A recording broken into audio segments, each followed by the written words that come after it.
Tyler. I'm glad you're here. Everybody wants to know, why'd you walk away from $50 million? I wasn't walking away from the money. I was walking away from the circumstances with the newfound plateau. Yeah. It was completely outside of my frame of reference. I've been in show business since I was 14.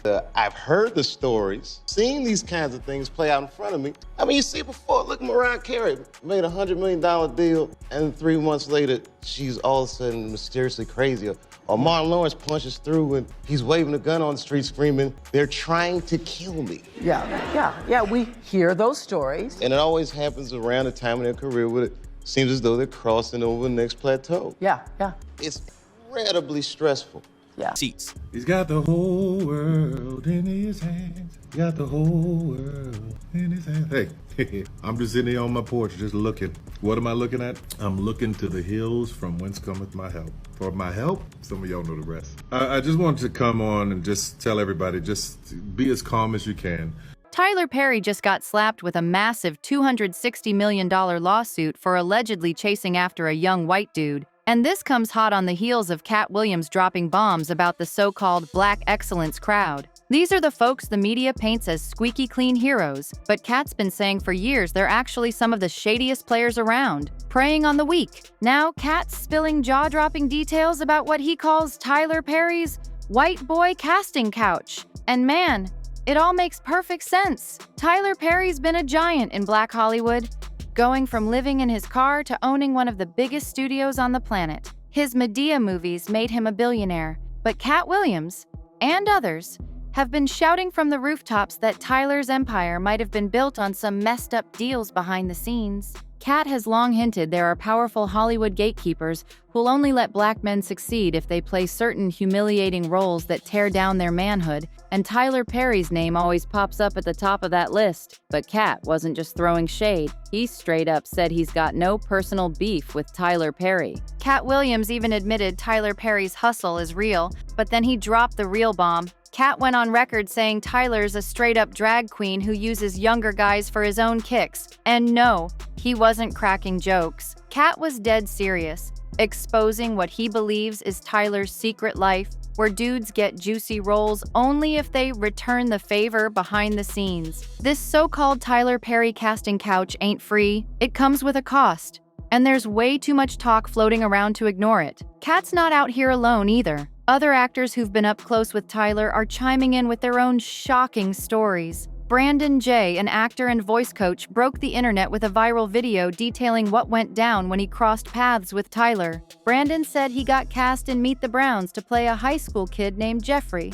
But out of nowhere, Tyler stormed in and flipped the script. Brandon claimed Tyler turned his character into a gay teen crushing on his bully, a role he never signed up for or auditioned for in the first place. And guess what? Brandon said this wasn't some one-time deal. He claimed Tyler pulls the same stunt on other young men he wants to get cozy with, allegedly. Now, Derek Dixon is echoing these same explosive claims in his lawsuit against Tyler. And things are looking messy. The drama's getting wilder. Derek Dixon, the actor who played Dale in Tyler Perry's The Oval, is now suing Tyler for a jaw-dropping $260 million over alleged assault. And Derek's not just talking. He came with receipts, dates, places, and even text messages showing Tyler supposedly trying to get him in bed, all laid out in the court documents. This whole mess kicked off back in 2019 when Tyler allegedly spotted Derek at an event, picked him out from the crowd, and asked for his number, saying he might have a part for him. Not long after, Derek landed a small role in Ruthless, one of Tyler's shows, and it all looked like a dream come true, until it turned into a nightmare. Derek says Tyler invited him to his Atlanta mansion in January 2020, and he went, thinking it was a golden chance to build a real connection and boost his acting career. But once he got there, Derek claimed he ended up drinking too much and passed out in the guest room.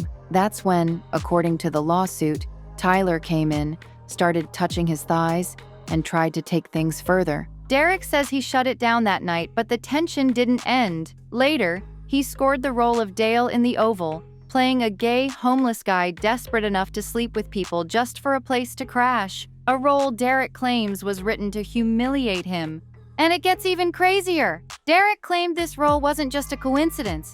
He said Tyler straight up told him he was hunting for a real-life partner who was loyal, desperate, and totally dependent on him. That alone sounds wild, but it didn't stop there. Derek alleged Tyler kept blowing up his phone with suggestive texts, asking about his bedroom preferences and confessing he sleeps with men. Remember, Tyler Perry has never come out publicly as gay or bi, but according to Derek, these texts were crystal clear about what Tyler wanted. The lawsuit even dropped screenshots of messages, including ones that read, "You are the rose. No straight man would be walking with you unless he wanted to F you, and I would F you." That's straight up intense. Meanwhile, Tyler's legal team is calling all of this a total scam, claiming Derek's just trying to shake him down for cash. But Derek's standing firm. He said he felt completely trapped, like if he shut Tyler down too harshly, his whole career would go up in smoke. So instead,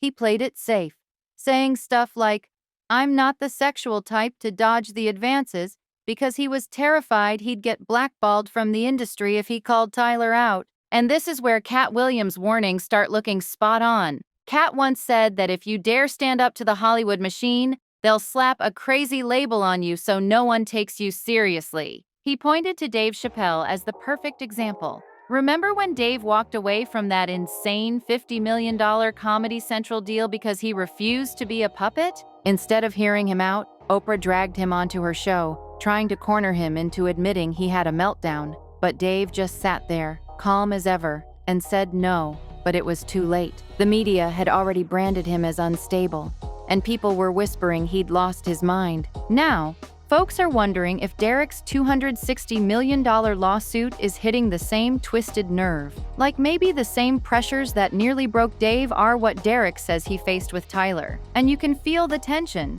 because people are already questioning Derek's timing, asking why he's dropping this bombshell lawsuit just as Tyler Perry's new movie Straw, starring Taraji P. Henson, is blowing up and dominating the charts. People are calling this whole thing a straight-up money grab, a shady hit job, or a calculated PR attack. But that's exactly what Katt Williams warned us about. He said the second you dare to challenge the Hollywood power players, they'll flip the script and paint you as the villain, even if you're the real victim. Tyler Perry tried to laugh it off, telling fans to chill and not overthink the drama. But the public ain't here for jokes or smooth talk right now. They're demanding cold, hard receipts. And Derek says he's got them, with texts, dates, names, and a story that's making more sense than ever, thanks to others who've stepped up. One of them is Christian Keys. He never dropped any names, but in an interview, Christian revealed he once worked with a powerful Hollywood figure who tried to twist and pressure him using their influence. Christian was a regular in Tyler Perry's projects, and when you match the timelines, it lines up too perfectly to ignore. The internet went wild, convinced he was talking about Tyler himself. This is adding even more heat to Derek's explosive claims. Even 50 Cent had to jump into the chaos. 50 posted a pic of himself with Tyler Perry, captioning it, "Did that dude just say what I think he said? Nah, we ain't rolling with this." It was clearly a bit exaggerated, but it made one thing obvious. 50's loyalty is with Tyler. He's always shouted out Tyler for inspiring his media hustle and business moves. But the people? They've had enough of Tyler's alleged mess. Folks are digging deep, saying this drama has been brewing for years. One user even told others to research where Medea really came from. Another commenter snapped back, "This isn't the world trying to drag another black man down. This is him finally paying for his shady choices." And like Katt Williams said, sooner or later, these guys are bound to get exposed. So sound off in the comments. Do you think this was long overdue, or just another messy controversy? And if you're here for the rawest takes and bold voices that don't hold back, smash that like button, drop a comment, share this with your crew, and hit subscribe so you don't miss the next fire clip waiting just around the corner. See you in the next one.